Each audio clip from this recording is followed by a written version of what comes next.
What if the real reason someone keeps fixing the same broken car isn't because they love it, but because they don't trust anything else to stay fixed?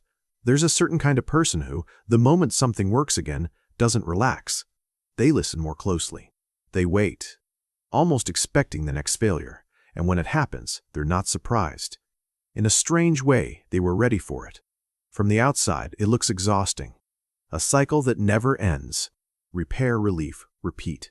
People around them start to question it. Why not just get something reliable? Why keep putting yourself through this? And on the surface, those questions make sense. But they miss something deeper. Because for some people, reliability isn't comforting. It's unfamiliar. There's a subtle contradiction here. Most people are drawn toward things that promise ease. They want silence where there used to be noise. They want consistency where there used to be friction.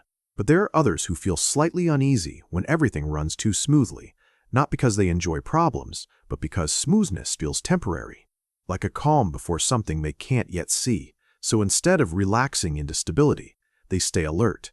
They pay attention to the smallest shifts, a faint sound, a slight delay, a feeling that something is just a little off. And while others might ignore it, they don't, because they've learned something over time. Things don't usually stay perfect for long, and this is where the relationship begins to form, not just with the car, but with the pattern itself.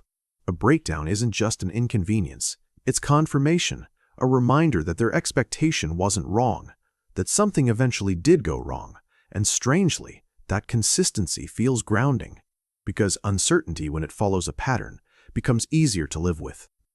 A car that breaks in familiar ways creates a map. You start to recognize its language. You anticipate its behavior. You learn how far you can push it before something gives. And in that understanding, there's a quiet sense of control. But life doesn't always offer that kind of map. There are moments where things shift without warning. People change without explanation. Plans fall apart without visible cracks. And in those moments, there's no pattern to rely on.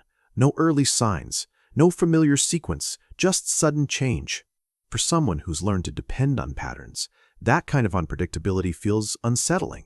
Because there's nothing to read, nothing to prepare for, nothing to fix before it fully breaks. So they return to what they know. A system where problems evolve slowly, where issues announce themselves before becoming critical, where breakdowns feel like part of the design, not a disruption of it. It's not about choosing struggle. It's about choosing a version of struggle that makes sense. There's also something else happening beneath the surface. A quiet shift in how they experience control. For most people, control is about avoiding problems, minimizing friction, keeping things running smoothly. But for them, control takes a different shape. It's not about preventing issues, it's about handling them. There's a difference. Preventing requires prediction. Handling requires presence.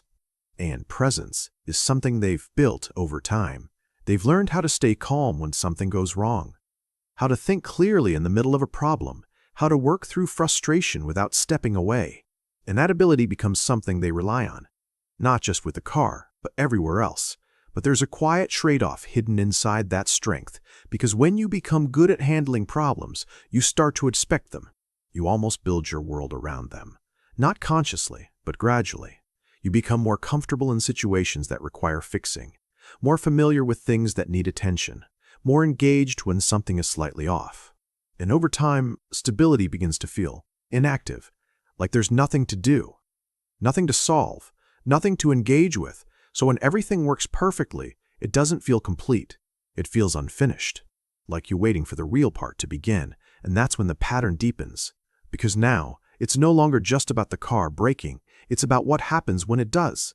The focus, the clarity, the sense that you're exactly where you need to be, doing exactly what you understand.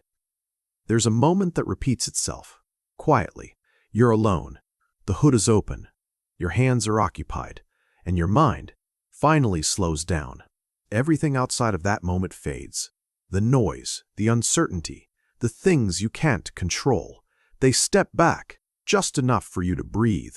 And in their place, there's a single, defined problem. One that doesn't change its shape. One that doesn't carry hidden meanings. One that doesn't shift depending on who's involved. And that simplicity is rare. But there's something else that begins to form over time. a kind of attachment that isn't obvious at first, because each repair adds something, not just to the car, but to the story. Every issue solved becomes a reference point, a memory, a small piece of evidence that you can handle what comes your way. So when the idea of letting go comes up, it doesn't feel like a practical decision. It feels like losing all of that. Not the car itself, but everything that came with it. The late nights, the problem solving, the quiet victories no one else saw. And suddenly, replacing it with something better doesn't feel like an upgrade. It feels like starting over, in the space where you don't yet understand the patterns, where problems haven't revealed themselves, where control hasn't been earned. And that uncertainty keeps them where they are. Because here, even if things break, they break in ways they understand. Here, even if something goes wrong, it doesn't feel random. It feels familiar. But there's a deeper layer that rarely gets acknowledged. Because at some point, they start to notice something, not consciously, but subtly. The cycle isn't just repeating, it's reinforcing something, a belief that things will always need fixing. That stability is temporary. That control only exists when you're actively maintaining it. And once that belief settles in, it doesn't stay limited to the car. It begins to shape how they see everything. Relationships, work, decisions, they become more attentive, more prepared, more aware of potential problems. But also less at ease. Because when you expect things to break, you don't fully relax when they don't. There's always a part of you waiting, listening, watching, and that constant readiness, while useful, comes with a quiet cost. It makes peace feel temporary. It makes stillness feel uncertain. And over time, that creates a subtle tension, one that doesn't always have a clear source, but it's there, in the background. So they return to what they understand, a system where tension has a purpose, where effort leads somewhere, where problems don't just exist, they respond.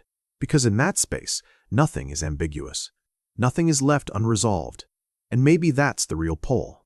Not the car, not the fixing, but the certainty that if something breaks, they won't be powerless. And in a world where so much can shift without warning, that feeling becomes hard to let go of.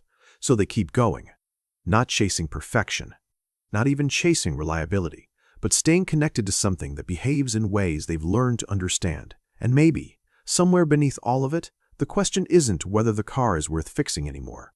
It's whether they've ever allowed themselves to experience something that didn't need constant attention and trusted it to stay that way.